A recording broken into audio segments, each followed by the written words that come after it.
The Medal of Honor is the highest military decoration one can achieve in the U.S. Armed Forces. It has been awarded to 3,515 service members across many wars and battles, but today we are only focusing on Korean War recipients. The Korean War, also known as the Forgotten War, was an armed conflict between the United States, South Korea, the United Nations, and China and North Korea. Over 37,000 Americans were killed in the war that lasted 3 years, in which more than 300,000 Americans fought in. The Medal of Honor is awarded to those that risk their lives and go above and beyond the call of duty and gallantry. And here are just some of the few of 146 awarded during the conflict. Charles Jean Earl was born August 12, 1931 in Terre Haute, Indiana. He was a U.S. Marine whose Medal of Honor action took place in Hanyang, Korea. As a fire team leader, Earl was in charge of 3 other Marines. While Earl's platoon was assaulting a well-entrenched enemy position located atop a hill, he gallantly rushed the hill while his squad, now behind him, received intensive suppressive fire from the bunker. Even though he was previously wounded by a hand grenade thrown by an enemy combatant, he pressed on, single-handedly fighting to the position while simultaneously encouraging his squad mates, now watching in awe at his bold attack, to follow him. Amid the fray, he was wounded twice, but still kept going. And upon reaching the enemy position, with a grenade in his hand, he ripped the pin out and threw himself valiantly into the position. All people inside were killed, including Earl himself, who willingly gave his life for his country. William Earl Barber, Captain of Company F, 2nd Battalion, 7th Marines, 1st Marine Division, born on November 30th, 1919 in DeHart, Kentucky.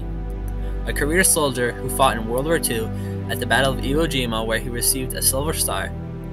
After being called for service during the Korean War, he found himself in the Chosin Reservoir to defend a strategically vital mountain pass where the division's main supplies and communications ran through. The Medal of Honor action took place between November 28th and December 2nd, 1950.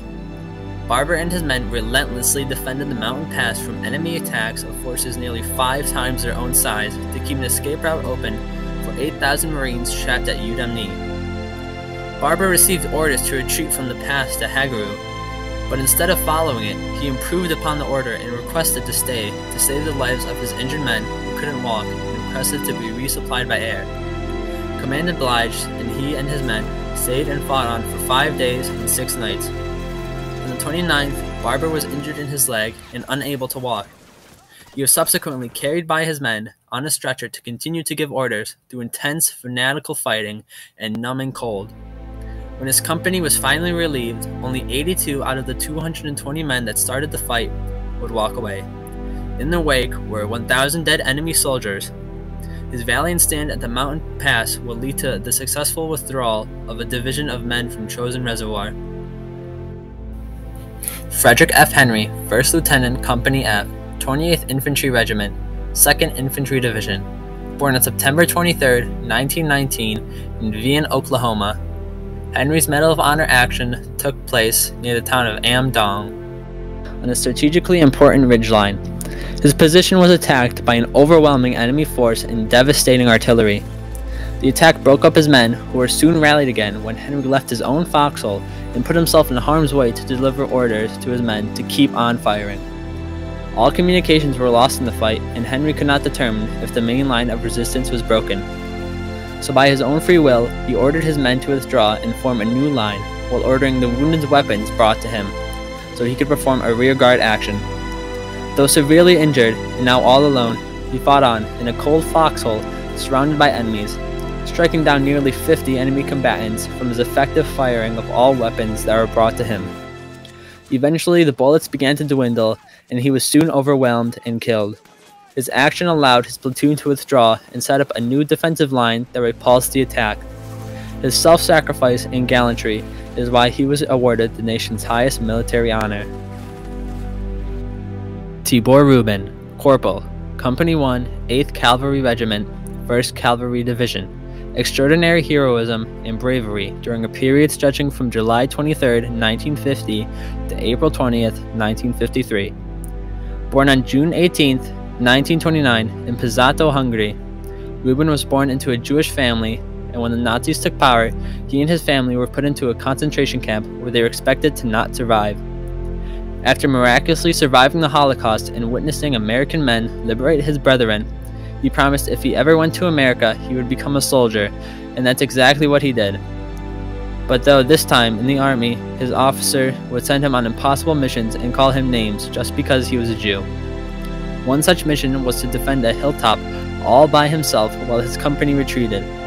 After setting up his position, he was attacked relentlessly. He threw grenades and shot one magazine after the other, diving from one foxhole to another, defending his position all by himself for 24 grueling hours, in which he killed a multitude of enemy soldiers. He returned to his company after this ordeal and was subsequently injured in a battle, which allowed him to become captured by the enemy.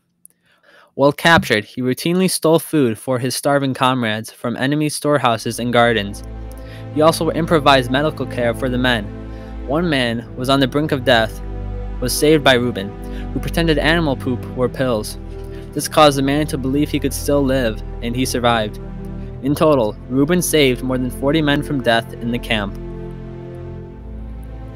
Emile J Capone, a chaplain for the 3rd Battalion, 8th Cavalry Regiment, 1st Cavalry Division.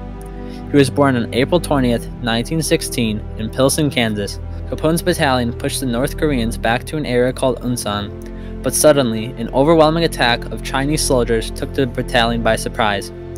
Capone searched through no man's land for injured soldiers while also providing medical care to them. Eventually, the Chinese nearly wrapped around the battalion, and they were forced to retreat swiftly, leaving all wounded behind. Capone decided to stay behind, even though he might be killed or captured himself.